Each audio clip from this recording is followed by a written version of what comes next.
Om Jnanatirmirandhasya Jnananjana Shalakaya Chakshurunmilitam Yena Tasmai Shri Gurave Namaha. Please repeat. Nilachala Nivasaya Nityaya Paramatmane Balabhadra Subhadrabhyam Jagannathaya Te Namaha. Looks like quite a few of the devotees succumbed to the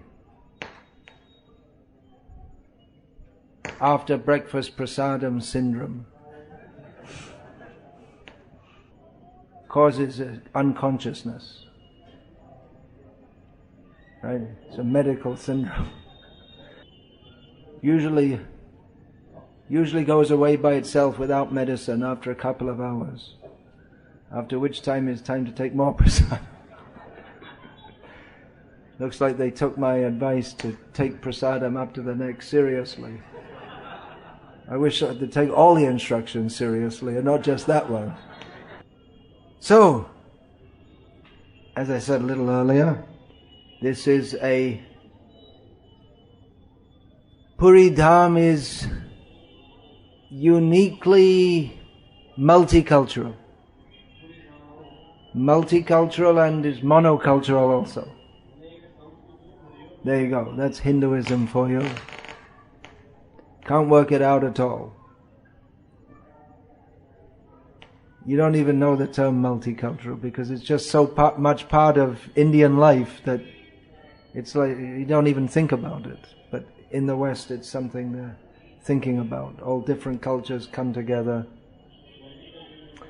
and they try and get on together. But in India they more or less just do it anyway.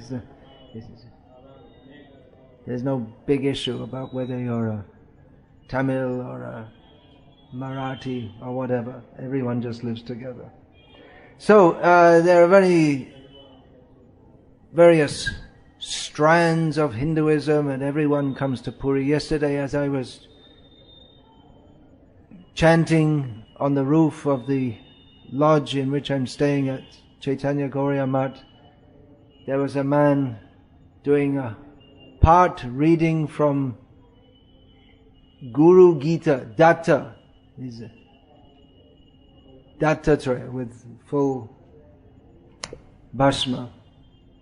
This Smarta Shaiva Tilak, Namam in Tamil it's called, is it? Namam. So he's also here in Puri. Everyone comes, whatever, whether you're Shakta, Smarta, Vaishnav, Tantric, or most Hindus never even heard any of these words, they're just Hindus. They all come to. Everyone comes to Puri. But undoubtedly, although at one time it seems that Buddhism was prominent here and different ups and downs, because the Shankaracharya is very prominent here, which is not what we would call Vaishnava. So there are various strands here, but undoubtedly Vaishnavism is prominent. Most people, if they think about it at all, think that Jagannath is Krishna, and definitely most of the Oriya people. Jagannath is Krishna, and Subhadra is obviously his sister, and Balabhadra is obviously his brother. And Gauriya Vaishnavism is especially prominent here. Bhagavad Purana is recited daily in the temple, as is the whole Bhagavad Gita. And in the evening, Gita Govinda is recited here. The Devadasis no longer dance, but young men from the Janjapita Math, they do the dancing instead, dressed as gopis. Janjapita Math, I won't tell you what that is. It's maybe you know. If you know, you know. If you don't, I won't tell you. So this, we would call it Upper Sampradaya. So this Bhagavad, Srimad Bhagavatam is very much part of the culture of Odisha, not only here in Puri, but all of Odisha. In Odisha, when people talk of or think of Bhagavatam, for them that means the Oriya version, the 13 canto Bhagavatam in Oriya by Jagannath Das. And also very popular in Odisha, even here when I stayed in here in Puri about 7 years ago for a month. I was staying in someone's house, paying to use a room, and every night they would recite from Nrsimha Purana. Here it's not Nrsimha or Nasimha as in North India, but Nrsimha. So they would recite every night from that. So Nrsimha culture is also very prominent here in Orissa, especially as you get further south. Many in Ganjam district. That's mixed Oriya and Telugu population on the border with Andhra Pradesh, and most of the devotees in Simhachalam, next to Vishakhapatnam, is the temple of Lakshmi Varaha Narasimha Swami, and especially on the day of Chandan Yatra, when the Chandan block covering Lakshmi Varaha Narasimha is broken, and then mostly people from huge crowds come mostly from South Orissa. So Nrsimha Purana, but especially Bhagavad Purana, Krishna Lila and Gita Govinda is very much part of the culture. It's amazing how much that's all over India, Gita Govinda. In the way down in Kerala also, in Tamil Nadu, it's at least used to be well known and recited. And no one until the 19th century, when the British came along and the Arya Samajis came along, ever thought that it was something vulgar. It's always been understood that Radha Krishna Leela it's completely transcendental. It's only these idiots who started to think that it's something material. Otherwise, throughout India, it was very much part of the culture. Not only specifically for Vaishnavas. And no one questioned that it's just even without discussing so much philosophy, people just understand that the British came in and they said, oh, Shiva Parvati and Radha Krishna is all vulgar, and how can you believe in any such God? But people just understand it's aprakrita. It's beyond our present stage. If we low-class conditioned souls as we are, if we are attracted to sexual matter, that is our disease, we are attracted to such low-class things. But for Krishna, that is superlatively transcendental. What is the proof that Krishna is God? Radha. Because Krishna is dancing with the gopis. That's the proof. And Prabhupada gives that proof in the Nectar of Devotion also. There's one German scholar who I believe he's referring to his godbrother, this Ernest Schultz. What was his initiated name? Anyone remember? I can't remember. He came and he saw all the different temples and different gods, and they've all got some work to do. They all have some part in universal affairs, but for Krishna, he has no work to do.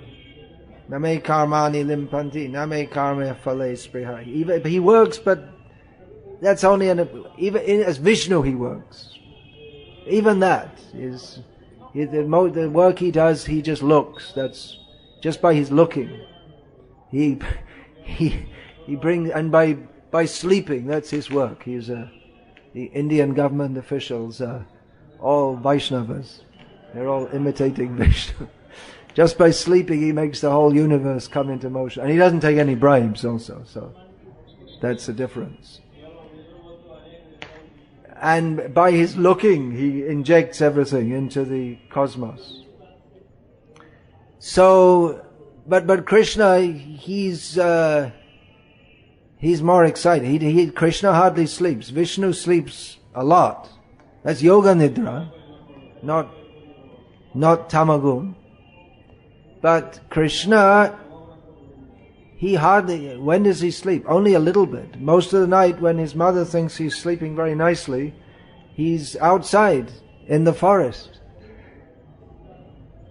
So in the daytime he's dancing, and in the nighttime he's dancing, and that's the proof that he's God. That's the proof that Srila Prabhupada, because he's nothing to do. God is not anything to, he doesn't have to come and die for your sins. What am I going to do with all those sinful people? I have to go and suffer. Ridiculous. God suffering? What is this nonsense? Rascaldom, actually. Srila Prabhupada called it rascaldom. When one Christian priest came to Srila Prabhupada and said that we've now understood the mystery of Jesus, that God is suffering for mankind. And Srila Prabhupada said right in his face, that is rascaldom, to say that God is suffering. He's the supreme enjoyer, Purushottama. He never suffers. He's always blissful. Ananda chinmaya rasa pratibhavitapis. Tabhirya eva nijarupa taya kalabihi. Goloka eva nivasatya khilatma bhuto. Govindamadi purusham tamaham bhajami. He's God. He's in everyone's heart.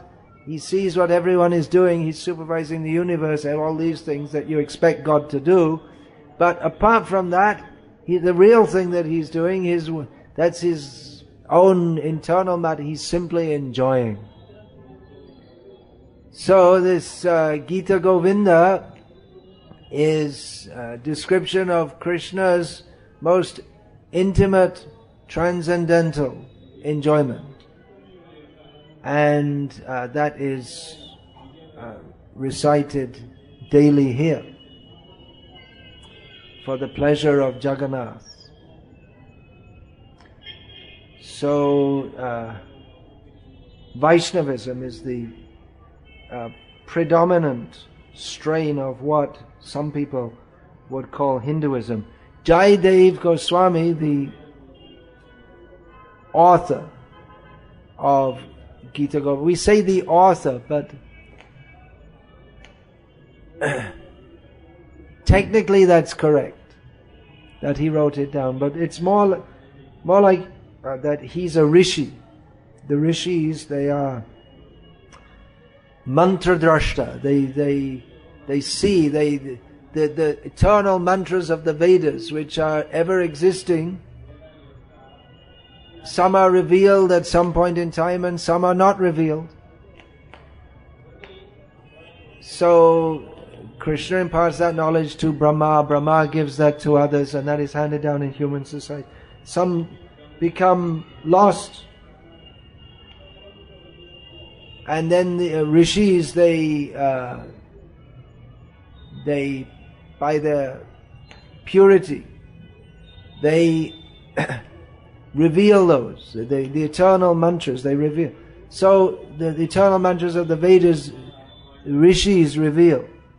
So in the same way we say Gita Govinda, the author is Jayadev, but he's not the author in the sense that he's sitting down and writing some novel and whatever imagination comes in his mind.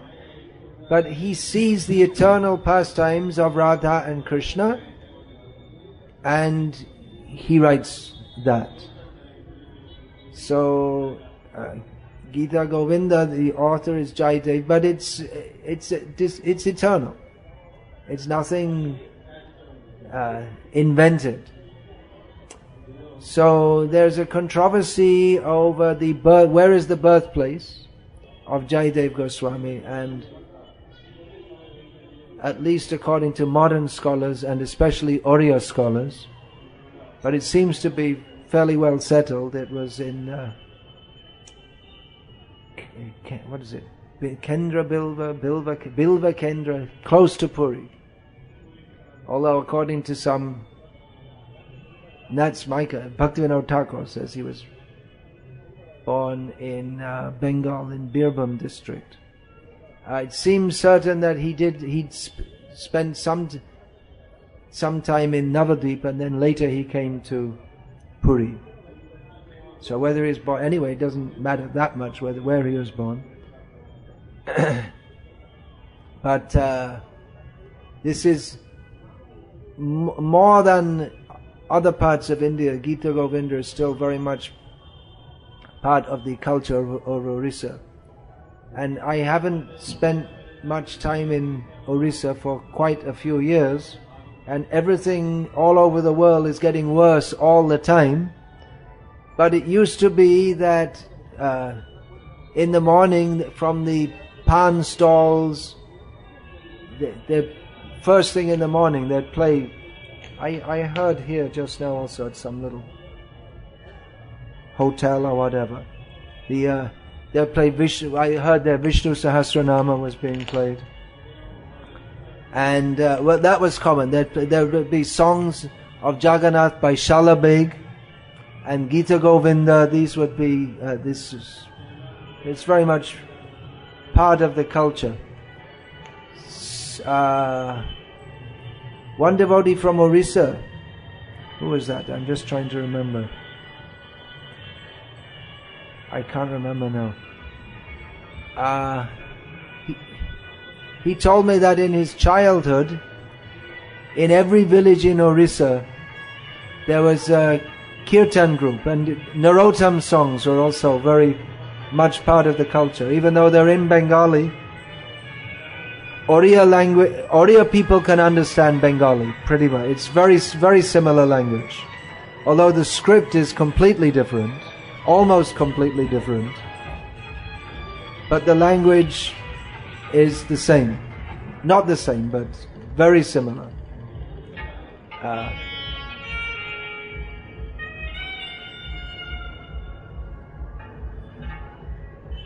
Yeah, it's another kind of music that's going on.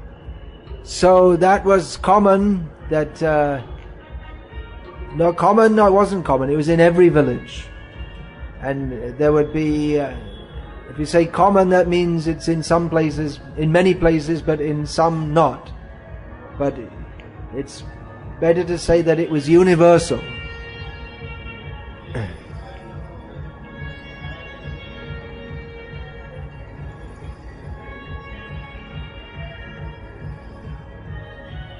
But that's gone now. With electricity comes TV.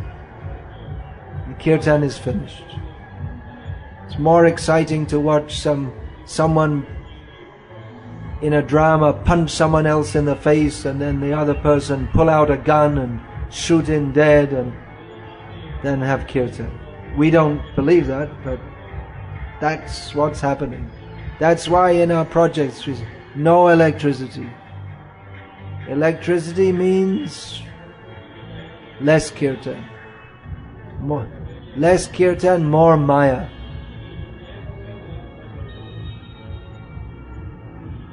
So yeah, that's central to the Gita Govinda Narottam Sangeet, songs of Narottam Das.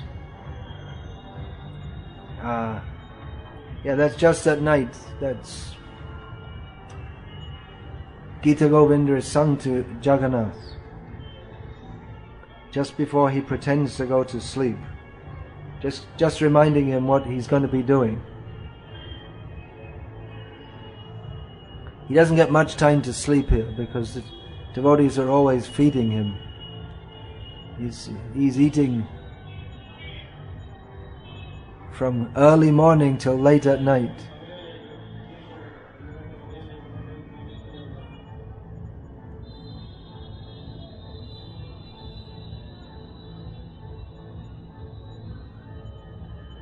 Oh yeah, that Gita Govinda, that chanting in the temple began when Jagannath ordered that. There was one Mali girl, means a gardener caste, growing flowers, and close to the temple she was singing Gita Govinda very nicely. And then Jagannath told his younger brother, the king of Odisha, bring that girl. I want her to come to the temple and sing for me. So from that time it's been going on. Oh, and I was saying in Kerala it's very much part of the tradition. That's with the dance.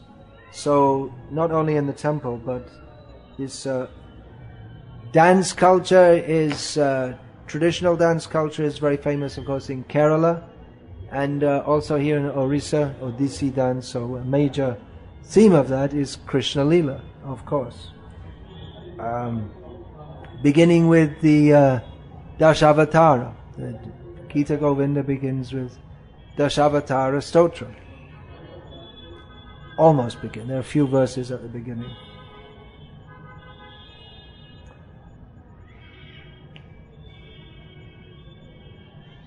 As I said, that although Vaishnavism, and especially Gauriya Vaishnavism, I'll get back to a little later, is a major influence on the culture, also another major influence is Shankaracharya, who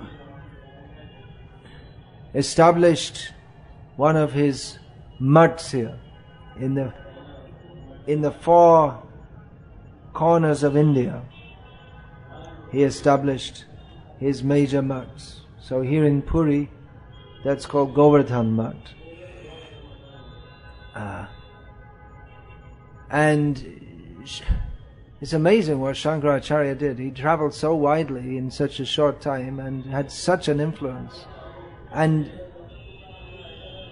to go to a place and organize a mat and set up all the traditions of worship and in a short time, and to go, I mean, we have such a problem to build a temple and to try and have anything to keep anything in order, but he gave the worship schedule, the daily schedule, everything, and it's been going on ever since, hundreds of years later. So here, Govardhan Mat is that's just next to the seashore. Near to that's a whole other area out there. There's Haridas Thakur's Samadhi, Bhaktivinoda Thakur's Bhakti Kuti, Tota Gopinath, Purushottam Mat, established by Bhaktisiddhanta Saraswati Thakur. And all in that area, that's all near the Swargadwar area, is the Govardhan Mat, Swargadwar, the gate to heaven. It's the burning gate. Body is burned, it means you're supposed to go. Actually, you go better than heaven if you die in Puri. There's a tradition here in Puri that the sadhus are not put in samadhi as in other places. Their body is burned here also. So Shankara, he established his mat here, and the worship system. The worship system is unique here. It's influenced by Shankara. He established so many rituals and so many procedures, but that's also mixed with consideration that Jagannath was living in the jungle long ago, and the jungle people were worshipping him. So when he was in the jungle, he was worshipped in a very familiar way, and when he came to the big city, just like Krishna in Vrindavan, then he went to Mathura, and Mathura is sophisticated people. So in the big city, the big temple, it's all very sophisticated, but he never forgot his village roots, or in this case his jungle roots. So both strands are going on side by side. later when Ramanuja came, Ramanuja was on a after Shankara, the next great acharya was Ramanuja, and his business was to clean up the mess left by Shankaracharya. Shankaracharya cleaned up the mess left by the Buddhists, but he created his own mess as he went along. I could get beaten for saying this. It's good I'm speaking in English. He created his own mess. He converted the Buddhist mess into the Mayavad mess. And according to Chaitanya Mahaprabhu, it's a worse mess. Vednamanya bodh hoito nastik. Veda shritya nastikyavad bodhake adik. Chaitanya Mahaprabhu's he's speaking to the Mayavadis of Varanasi, said that the Buddhists are atheists because they don't follow the Vedas, they don't accept the Vedas. So the Mayavadis who Chaitanya Mahaprabhu was saying to, yeah, that's right, yeah. And our Shankara, he re-established the Vedas. But then Chaitanya Mahaprabhu went on to say, but those who speak the same nonsense in the name of the Vedas, they're even worse. At least the Buddhists are straightforward and they say we don't accept the Vedas, but the Mayavadis say that, yeah, we accept the Vedas, but we don't accept Krishna. But we accept Krishna Krishna is subordinate to what they conceive of as the supreme. So Ramanuja came around to clear up another mess. He went all around India also. And one of the things he did was, he did many things, turning Shiv mandirs into Vishnu mandirs, for instance, at Tirupati. And that was a constant pastime. In Tiruvannamalai, the Krishna mandir got taken over by Shiv mandir, so it's going backwards and forwards like this.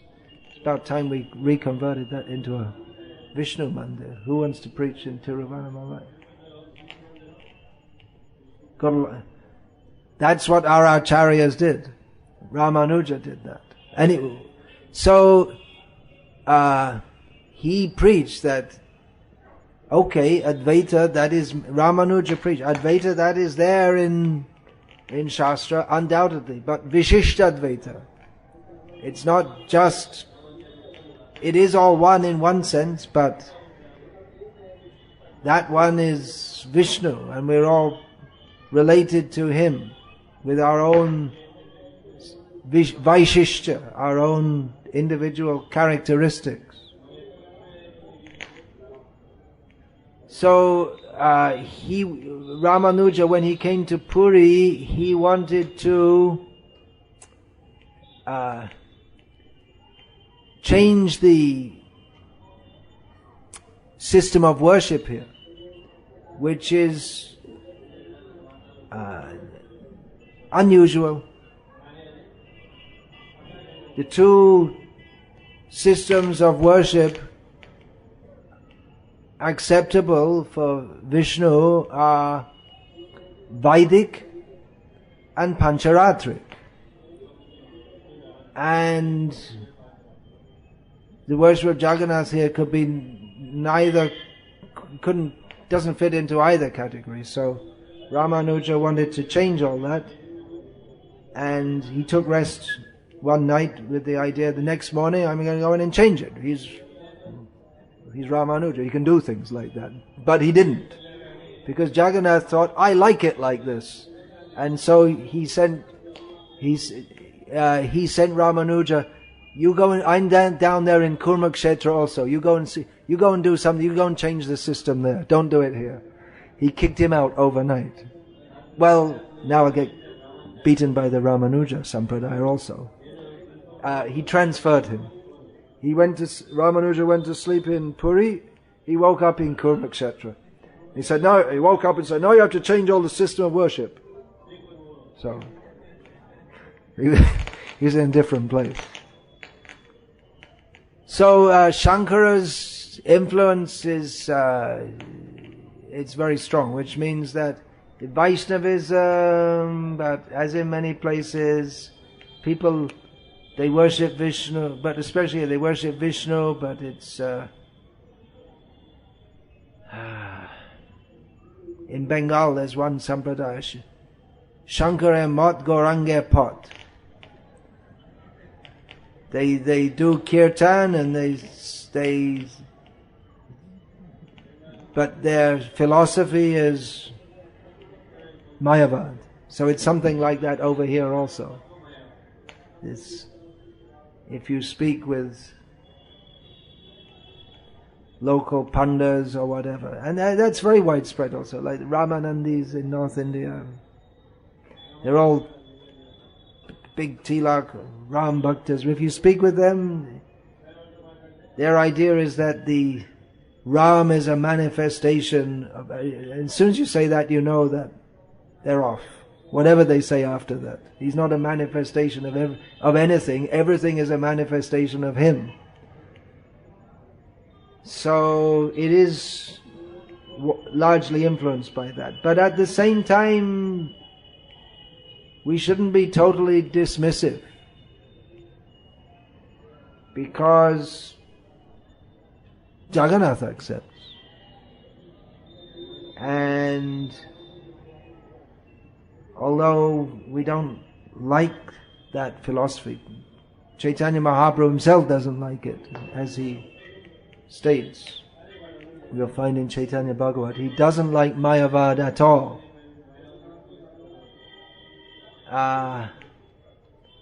But at the same time, the Shankaracharyas have been instrumental in preserving the basic culture of Vedic culture over all these centuries. So Shankara has been very influential here. One way he's very influential, anyone can think of another way he's very, very important. Shankara's influence. Jagannath Ashtakam. He compiled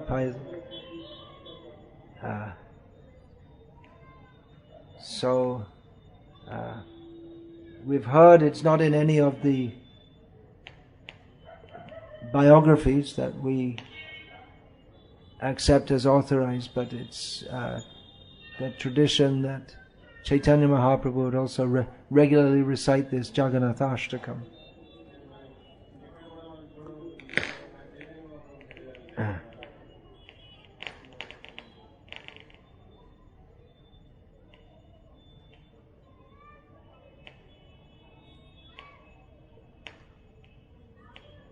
The Vaishnav nowadays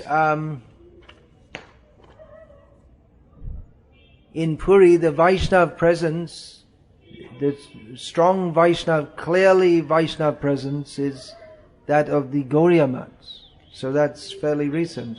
That's the influence of Srila Bhaktisiddhanta Saraswati Thakur. There are many Gauriya Mats here. This is, of course, the appearance place of Srila Bhaktisiddhanta Saraswati Thakur. And we can see his influence here by there's so many Gauriya Mats here. Almost all the Gauriya Mats, they'll have branches in different places, mostly in Bengal and in other places also, but they all like to have a mat here. Because of, various reasons for that. One major reason is because this is we could say the most important place of pastimes of Chaitanya Mahaprabhu, inasmuch as particularly here he demonstrated his transcendental madness. Anyway, I'll get back to that. So the Vaishnava, but previously, even now, all the Vaishnav Sampradayas have their mats here, but they're, unfortunately, as in much of India, these old Sampradayas, they're in a weakened state.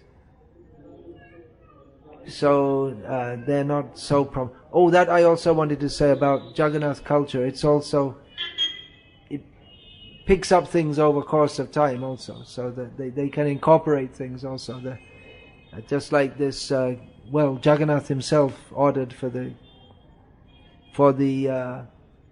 Gita Govinda to be chanted, and different mutts, they have different services to perform, and providing tulsi, providing bhog, sometimes cooked items they have to offer.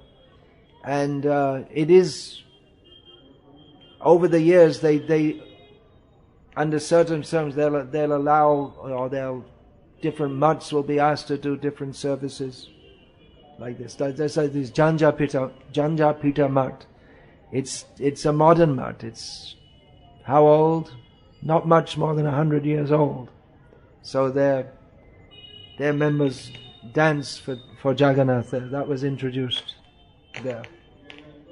So the Vaishnava influence is it used to be stronger with all the Ramanuja, Ramanandi, Madhva mutts. Another reason that all the Vaishnavas like to have their mutts here, and the Gauriya mutts like to have one reason, is because so many of their members, they visit from Bengal and from different places, so that's a service they perform. You'll see in many holy places that different sampradayas from different places, they have their own dharmshala for their own people. Otherwise, it's very difficult to find a place to stay, especially at Rath Yatra time. So that's a service for their own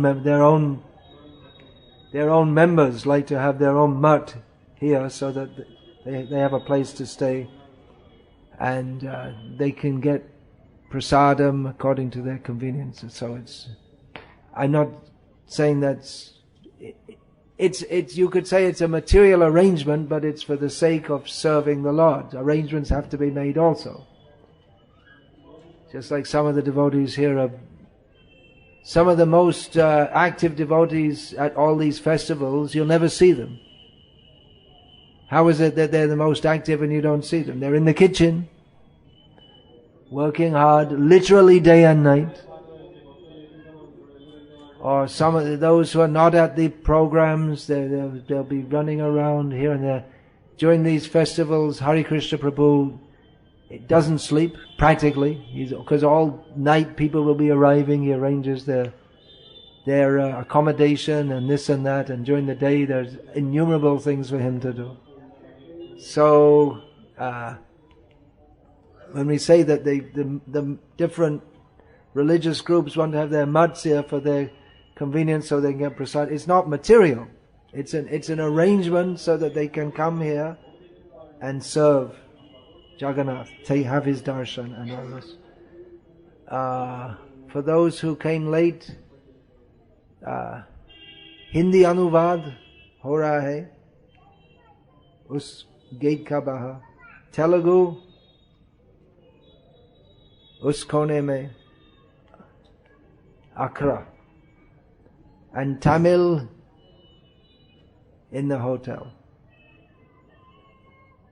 I won't even attempt to say one word of Tamil, because even to pronounce it is, for me, achintya.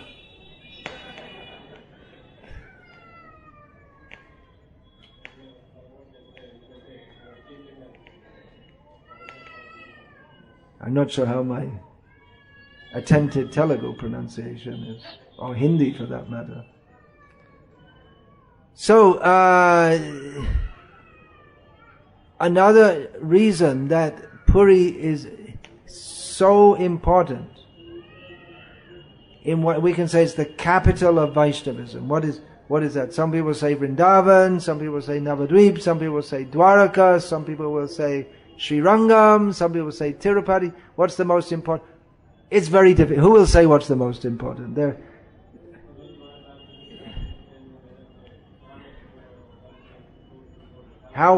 all the most important, because they're all infinite.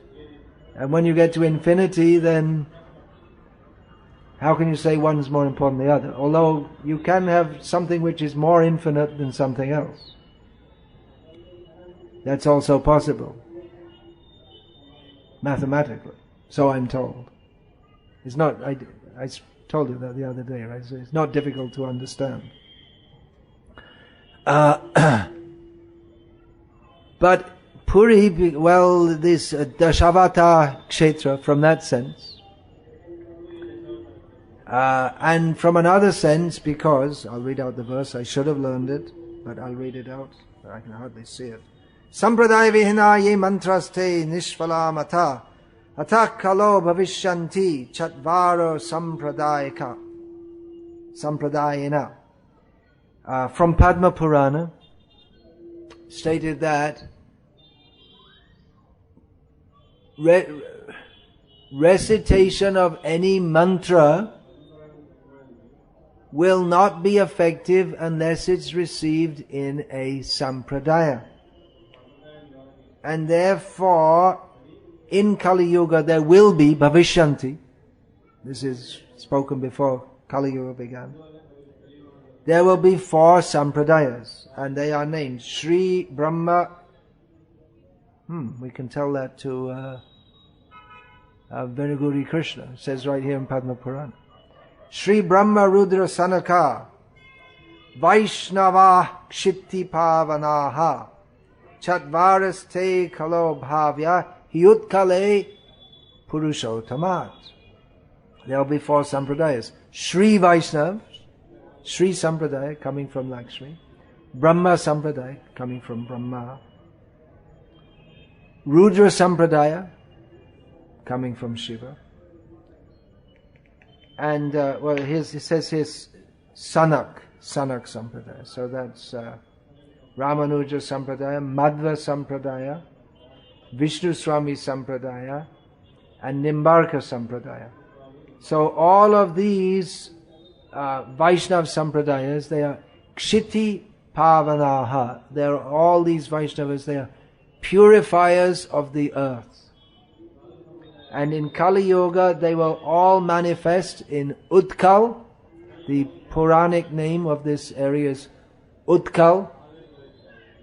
And a little further south begins Kalinga. There's from Delhi that train, some of you may have come on that, Utkal Kalinga Express. So the two together, it's known as Odisha.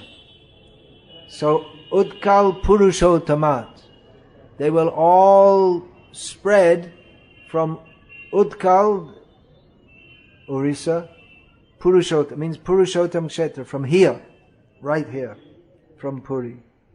So all these sampradayas, they spread from here. And all the sampradaya acharyas came here, particularly the Gauriya Sampradaya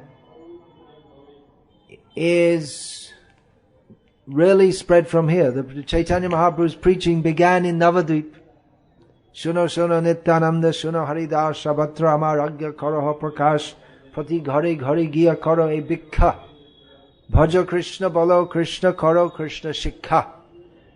Chaitanya Mahaprabhu's preaching began in Navadvip when he told Nityananda and Haridas to go door to door and beg people to worship Krishna, chant the name of Krishna, and learn about Krishna. But it was hard work, even for God Himself. He can do anything, He can do everything, but in His Leela, He left Bengal. He came to Puri. He sent Nityananda back to Bengal. He said, I can't preach there, you go and do it. So Nityananda, he is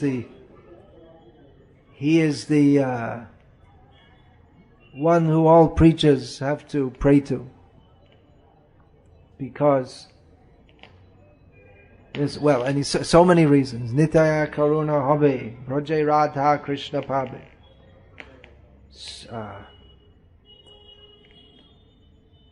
So Nityananda, he was sent to Bengal from Puri, and from Puri Chaitanya Mahaprabhu sent out he himself went preaching all over South India. That's specifically a preaching talk. When he went from Puri, Chaitanya Mahaprabhu, he went to Bengal for the purpose of, again, for seeing his mothers. One mother, the Ganga, he'd born on the bank of the Ganga. Another mother, Shachi Mata. That was the ostensible reason for him going. Although he had something to do with Rupa and Sanatan there also, who he kidnapped them and sent them out from their life of luxury and sent them into the life of Vaishnavism. And then when he went to Vrindavan, that was Tirtha Yatra, although he did some preaching, especially on the way back to the Mayavadi sannyasis. But his tour of South India, that was a preaching, specifically for preaching. Although the pretext was to search for his brother who had taken sannyas prior to him, but the actual reason was to spread Krishna consciousness all over South India. So Chaitanya Mahaprabhu personally preached all over South India, from going out from Puri, and he sent devotees from here out to preach also. And he preached all over the universe, because all the demigods, rishis, gandharvas, charanas, siddhas, they would all come here and join his Sankirtan. And then the Sankirtan goes all over the universe, as described by Bhaktivinoda Thakur. That Chaitanya Mahaprabhu's Sankirtan is spread all over the universe. So from here, Chaitanya Mahaprabhu spread the Sankirtan movement. So for Gauriya Vaishnavas, actually for all Vaishnavas of all Sampradayas, Puri is special because of Jagannath, obviously, but because of the link with their Sampradaya also. But particularly for Gauriyas, because Chaitanya Mahaprabhu he was based here for 24 years, in which the first 6, making Puri his base, he went here and there. Choi Botchareha Gaman Agaman Kabhu Dakin Kabhu Bangat Kabhu Vrindavan. Yeah, he spent 6 years coming and going from Puri to South India, Bengal and Vrindavan. These are the different places he visited in these 6 years. But it's particularly during his time of staying in Puri that he relished the ecstasy of Srimati Radhika, for which purpose he came to this world, and that is recorded especially in Sri Chaitanya Charitamrita partially. Just some little drops. Krishnadas Kaviraj Goswami says, I'm just describing some little drops. That even one moment of Chaitanya Mahaprabhu's pastimes, even in millions of years, even Ananta Shesh, with unlimited mouths, with unlimited time, cannot even describe one moment of Chaitanya Mahaprabhu's pastime. So that's for that reason, because that is the main reason Chaitanya Mahaprabhu came for his own reason, was to relish the ecstasy of Srimati Radhika. But from our perspective, to give that, to reveal that. So by doing this, he gave us the opportunity also to enter into that. So Puri Dham is particularly for Chaitanya Mahaprabhu's followers, the place where he exhibited these pastimes, and how much time was there to discuss so many things. Now, places of Chaitanya Mahaprabhu's pastimes, of course, the Puri Mandir itself, here in Puri, Jagannath Mandir, he would daily enter. He would daily visit the temple, except during the period when Jagannath gets sick. He is very hot and he's brought outside and given a bath, but then it gets too cold for him, so he becomes sick, and then he doesn't give darshan anymore. So at this time, Chaitanya Mahaprabhu, unable to bear the separation from Jagannath, he goes to Alvanath, and he worships Jagannath there as Alvarnath. So that's a place. Otherwise, daily Chaitanya Mahaprabhu was taking darshan in the temple.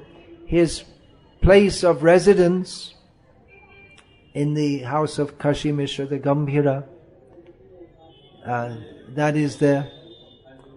Just close to there, just a little bit opposite, is the house of Sarvabhauma Bhattacharya, where Chaitanya Mahaprabhu first stayed when he came to Puri, and where he spoke to Sarvabhauma and converted him from being a dry logician into being a juicy Vaishnava, Rasamai. So that he exhibited his six-armed form to Sarvabhauma. So these are all important places of Chaitanya Mahaprabhu's pastimes. Haridas Thakur's Samadhi on the beach, that is an important place. Chaitanya Mahaprabhu gave Samadhi to Haridas Thakur. The sea itself, Chaitanya Mahaprabhu, is a great holy place, and even more so because Chaitanya Mahaprabhu bathed there daily. And just in from the sea is the Chatak Parvat. You can't see that much now, the sand dunes. Now it's all covered with buildings. But the sand dunes, Chaitanya Mahaprabhu, he would, in his ecstasy, he would see the ocean as Yamuna and the sand dunes as Govardhan. And just there, a little bit up from Haridas's Samadhi, is Tota Gopinath temple, where the Tota means the seashore. So Gopinath deity there was served by Gadadha Pandit. And Chaitanya Mahaprabhu would regularly go there to hear Gadadha recite the Bhagavatam. And particularly it's mentioned that from Gadadha he would hear again and again from Bhagavatam the pastimes of Prahlad Maharaj and Dhruva Maharaj. Chaitanya Mahaprabhu, when he left this world, he wound up his pastimes by entering into that deity. So these Gambhira, there's so much to say. How he lived there. At night he would meet with Rai Ramananda and Swarup Damodar, and they would discuss Krishna's pastimes. Also, the Indradyumna Sarovara and Narendra Sarovara, Chaitanya Mahaprabhu would take these two. Sarovara means large man-made pond, almost like a lake. So Chaitanya Mahaprabhu would sometimes take his devotees there and swim, play water sports. They bathe in the Sarvabhauma house also, of course, is where Chaitanya Mahaprabhu, there are so many pastimes. He would take prasad there and so many things. So this is Chaitanya Mahaprabhu's place of pastimes. Of course, Navadvip is also a major place of pastimes, but many of those pastime places, then in the course of time, the Ganga changed course and those pastime places were washed away. Some have been re-revealed, but here in Puri, we know exactly the spot, and the worship has been going on in those places since Chaitanya Mahaprabhu was personally here.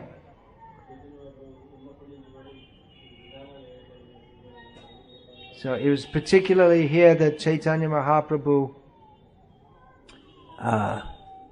expressed his feelings in Rath Yatra. There are various interpretations of Rath Yatra. The general idea is that Jagannath decides to go on an outing with Balaram and Subhadra, leaving Lakshmi behind, his wife, and he just goes off for a jaunt, leaving her behind. She gets angry and scolds him and brings him back, and she doesn't beat him, but she has her servants beat Jagannath's servants. She's a good wife, so she wouldn't beat her husband. Wives shouldn't beat their husbands. Usually we say husbands shouldn't beat their wives. Wives also shouldn't beat their... So she doesn't beat her husband, but she has her servants beat his servants, just to show she's very angry with him. So that's the general understanding. And when he comes back, she doesn't allow him in. When Rath Yatra goes back to the Sri Mandir, then Lakshmi, she locks the doors and he has to wait outside. After a day, she lets him inside. Okay, alright, come back. Alright, I'll let you in this time. Don't do it again. So, but Chaitanya Mahaprabhu saw Jai Madha Maharaj ki Jai. Vancha kalpatarubhyascha kripa sindhubhi evacha patitanam pavanebhyo Vaishnavebhyo namo namaha. So in Chaitanya Mahaprabhu's vision,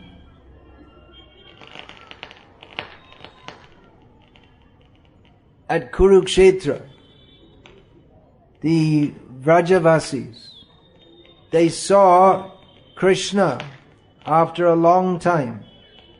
For them, a long time without Krishna is one moment. Yogayatam nimeshena chakshusha pravrishayatam shunyayatam jagat sarvam Govinda virahena me. Chaitanya Mahaprabhu, praying in the mood of Sri Radha, says that one moment for me within your separation is like 12 years. And the Vrajavasis were living, burned in the fire of separation. They went to meet Krishna at Kurukshetra. It's all described in Chaitanya Charitamrita, or at least it's alluded to, and it's described in more detail elsewhere. So the Vrajavasis, they saw Krishna, but still they were, so long they'd wanted to see Krishna. Now they saw him, but they were not content.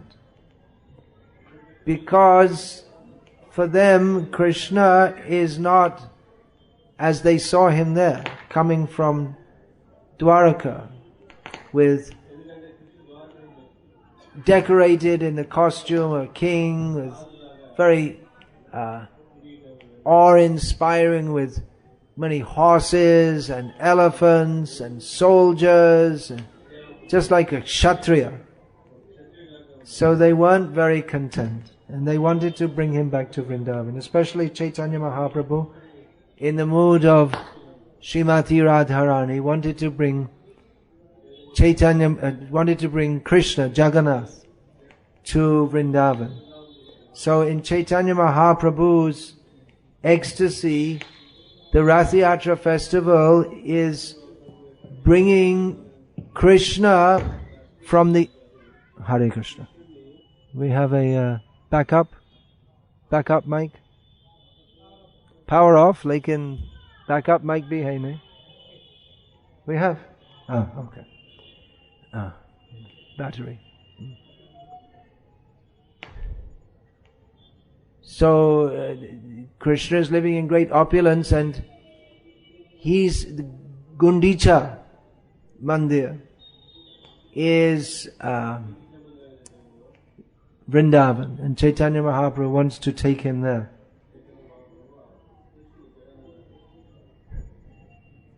So the Rath Yatra for most people, as Bhaktisiddhanta Saraswati Thakur, he would come annually to Puri for Rath Yatra, and he explained that most people come here with this idea: Rathetu Vamanam Drishtva Punarjanma Najayate. That anyone who sees Vamana, which is also Jagannath, it's cited in relation to this Jagannath Rath Yatra. Anyone who sees Vamana Jagannath on his Rath, they're never born again. So Bhaktisiddhanta Saraswati Thakur, he said that most people come here with this idea, that we will have darshan of Jagannath and we will be liberated. But he said that the Gauriyas, they attend Rath Yatra to serve Chaitanya Mahaprabhu,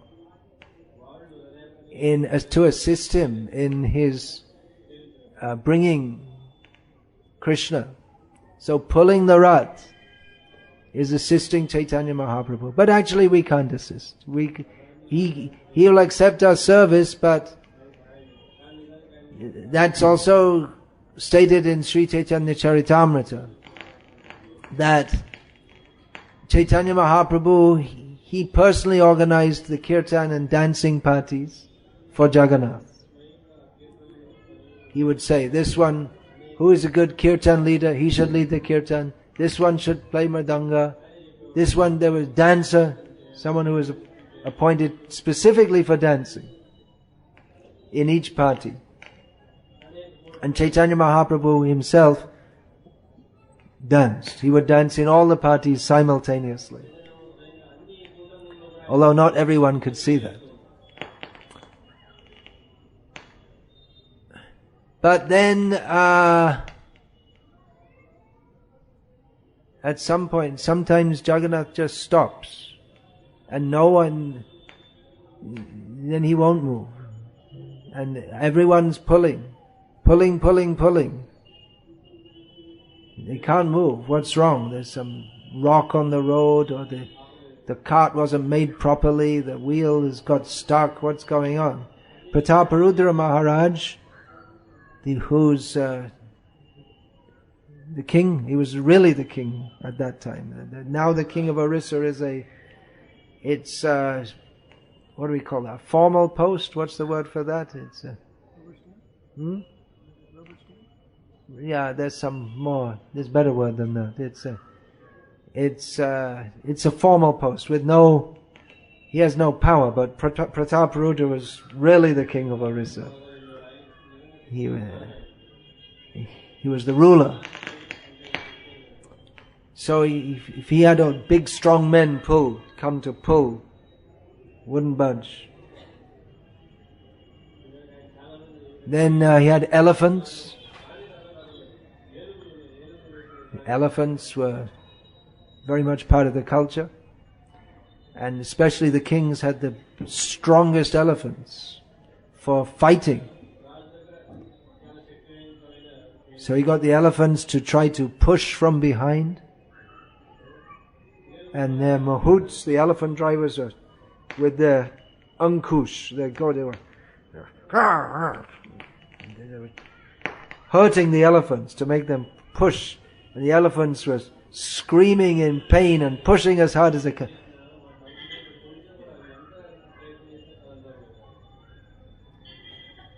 Wouldn't move. And then Chaitanya Mahaprabhu, he said, okay, you all go aside. And Chaitanya Mahaprabhu just put his forehead and pushed. And then the rat rolled again. Because in this way Chaitanya Mahaprabhu showed that actually he is bringing Jagannath. Everyone else, they're pulling, I'm pulling the rope. But Jagannath, that's his kindness, he's pulled by the rope. He makes us think that now I'm pulling Jagannath, but he is the controller. If he wants to stop, he stops. And there's nothing you can do to move him. But only Chaitanya Mahaprabhu can move him. So Bhaktisiddhanta Saraswati Thakur, he described some people, they come and sell bananas at Rath Yatra, because it's a good, if you're in the village and see your bananas are ripe, then you come to Rath Yatra, get darshan of Jagannath and sell some bananas. Get two things, as the English saying goes, not a very nice saying, you kill two birds with one stone. You get double benefit, you get some income, sell your banana. Know that you can sell bananas at a very high price. Anyone want to do a good business? Bring bananas at Rath Yatra. You can sell them at 10 times the rate. Because there's so many pilgrims. So you sell the banana and you have darshan of Jagannath. You get money and you get liberated at the same time. But Bhaktisiddhanta Saraswati Thakur said, we do not come with that purpose. We come to assist Chaitanya Mahaprabhu as he's relishing separation from Jagannath. So there's much to say about that. I'll skip over that a bit because there are many things to say. Yeah, so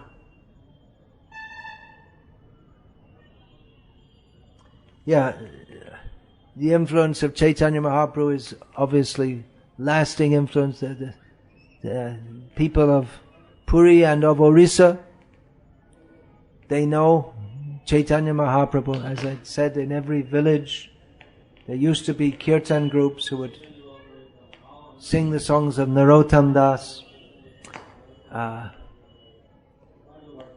Some Oriya scholars, being influenced by this idea that just like they came up later in the 19th century, this idea that, well, Krishna was immoral, although no one had ever thought of such a thing, and the British advertised that at Rath Yatra so many people come and kill themselves, these fanatics, they throw themselves in front of the wheels, although there may have been a few cases, but it wasn't like that there was mass suicide.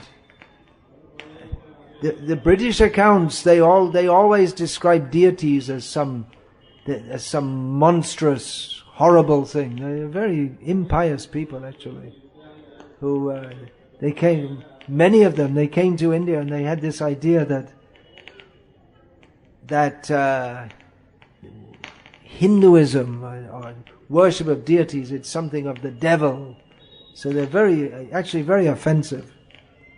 So, and they made all these, Krishna is immoral, and so some scholars of Orissa influenced by this. Hare Krishna. So they made this theory that Chaitanya Mahaprabhu is the cause of the downfall of Orissa. That because he made Prataparudra a devotee, and then Prataparudra, he lost his fighting spirit. As Srila Prabhupada pointed out, this is a nonsense theory, because in in Bhagavad Gita, Krishna, he encourages the reluctant Arjuna to fight. Chaitanya Mahaprabhu wouldn't tell Prataparudra that okay, now you're a Vaishnav, so just stop being a king and let everyone just walk over you. He has his duty to do. He has to protect the state. Although he was fighting a lot with another Vaishnava, this Krishna Deva Rai, as well as fighting with the Muslims from the north. In retrospect, if we could get in a time machine, we'd go and tell them, why don't you join forces and kick out the Muslims? Sorry, we're not supposed to be secular here. But then that was maybe the problem. They had their rivalry like that. So, but this theory, Bhaktisiddhanta Saraswati Thakur and his followers, this name, this Rupanuga Viruddha, Apasiddhanta, Dvanta Harin, this name of Bhaktisiddhanta Saraswati, it's not just some poetry. You've read all, Keshwana, you've read all these, anything, if anyone speaks anything against the teachings of Rupa Goswami, he would cut them up so badly, they wish they'd never been born. He's just so heavy. This is Brahmin. By their words, the Kshatriyas have to fight with the sword. And the Brahmins, they're much more severe than the Kshatriyas with their words. But for the cause of serving the truth. Not insulting others unnecessarily, only when required.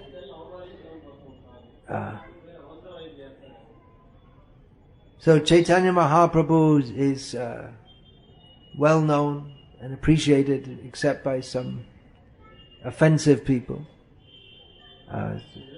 His influence here in Puri is obviously very powerful up to the present day, and has particularly been enhanced by, or revived, we could say, and enhanced by Srila Bhaktisiddhanta Saraswati Thakur and his followers.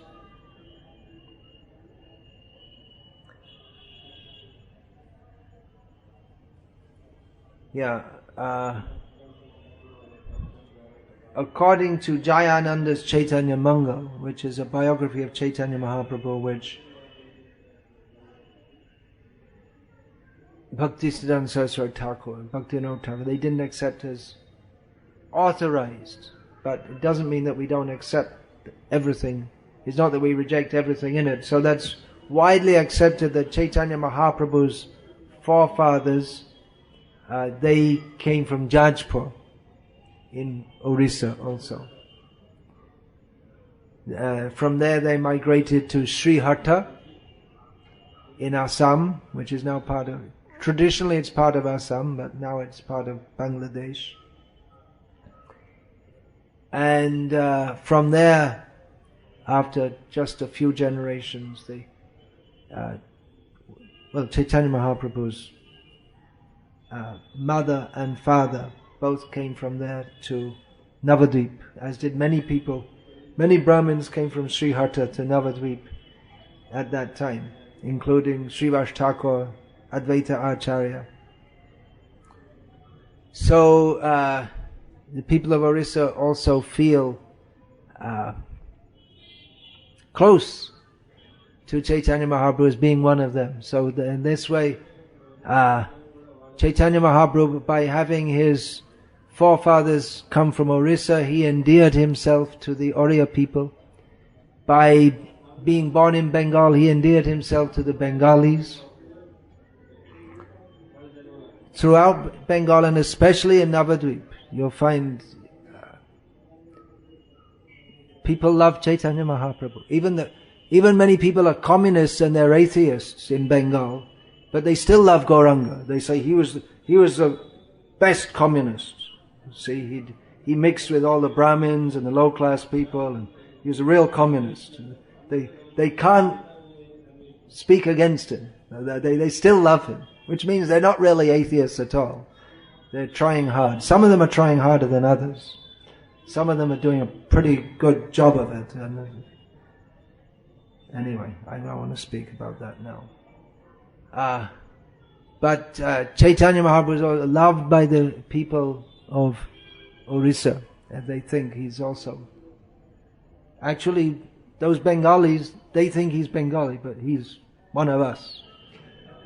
That's what they think.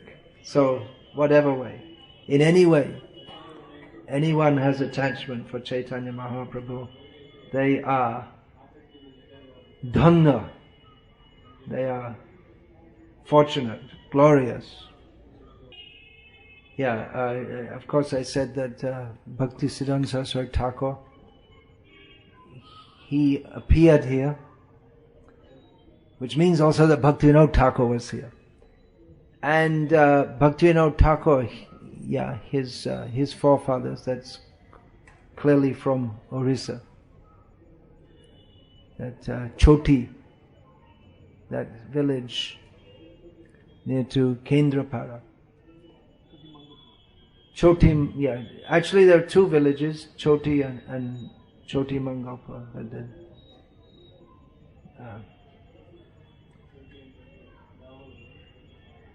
So Bhaktivinoda Thakur, he lived here. He was involved in the management of the temple here. So our great acharyas, Bhaktivinoda Thakur, Bhakti Siddhanta Saraswati Thakur, they're intimately linked with Puri and with Orissa. And when we say this, we might say, well, that sounds trying to make some kind of bodily identification, but no.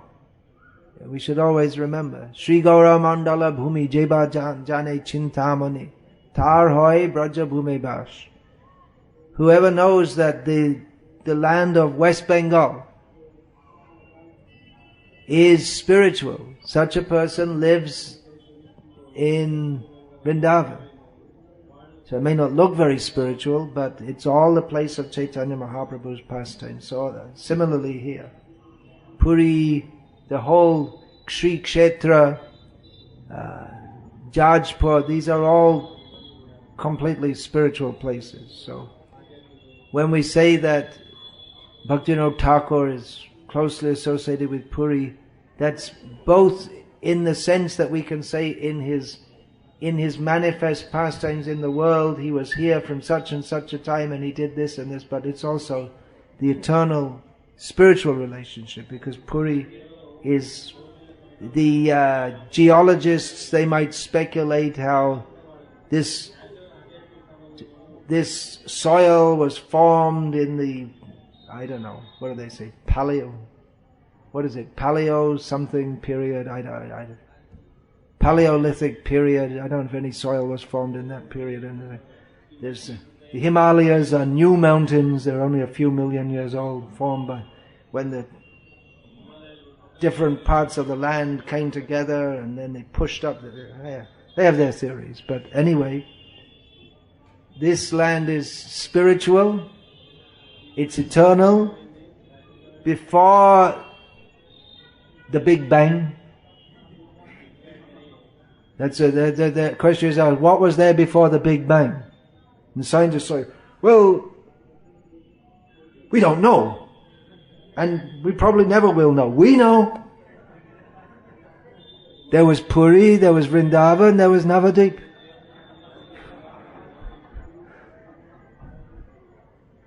And then the whole universe expands. So Puri is eternal. And then, just like you may think that the body of a Vaishnava is something material, and you can analyze, you can take a blood sample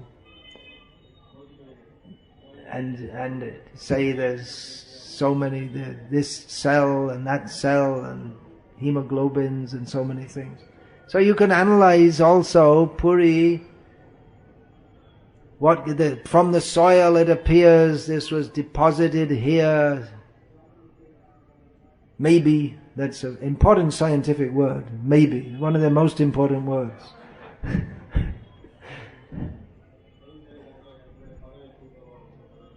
But we know for sure,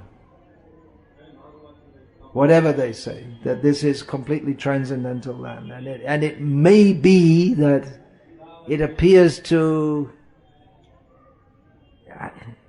have some certain geological history, but that's just like saying the Vaishnavas.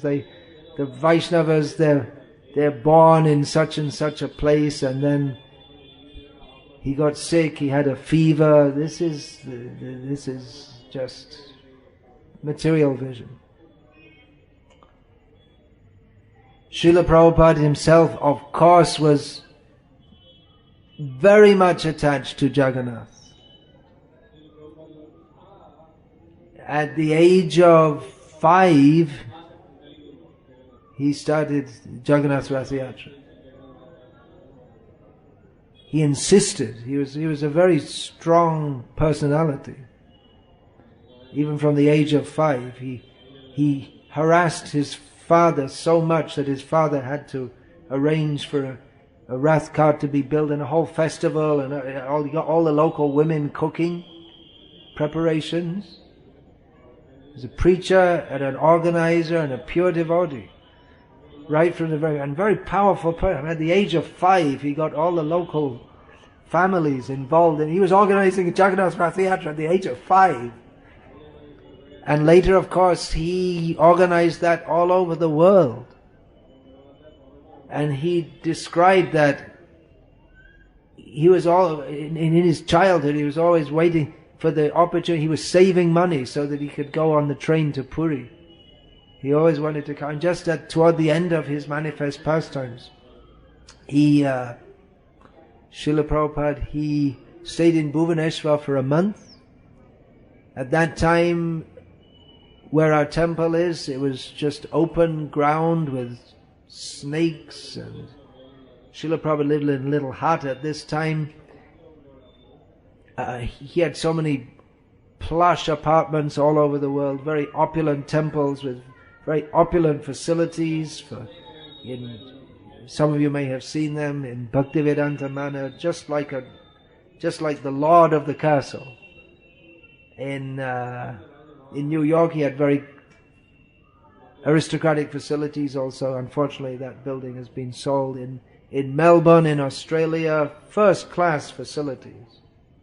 In so many places. Srila Prabhupada chose to come and live for 1 month in a little mud hut at Bhubaneswar with the hand pump for taking bath. And during that period, he also came to Puri.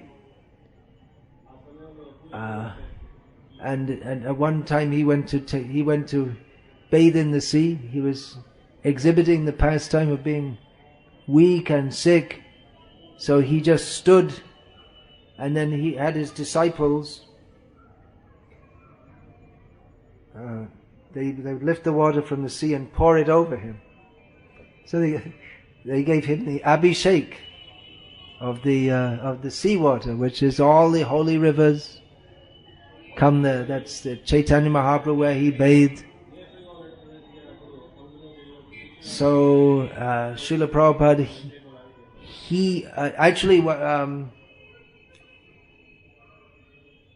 I was here some time ago, a few years ago, this Haridas Prabhu of ISKCON television in Bombay was making this video about Puri with myself talking in that. So as part of that, we were fortunate to meet the king of Puri, who I actually first met him in Berlin, of all places. He happened to be there, or the devotee had invited them there for Rath Yatra. Was being held there. So in the course of speaking with him, he said that the people of Puri and all of Odisha they're very proud and very happy that Jagannath is being worshipped all over the world. And the people from all over the world are coming to Puri. And of course it's Srila Prabhupada who brought Jagannath to the Jagat. So I'll finish here for now by saying Shri Jagannath Subhadra Baladeva Ki Jai, Srila Prabhupada Ki Jai.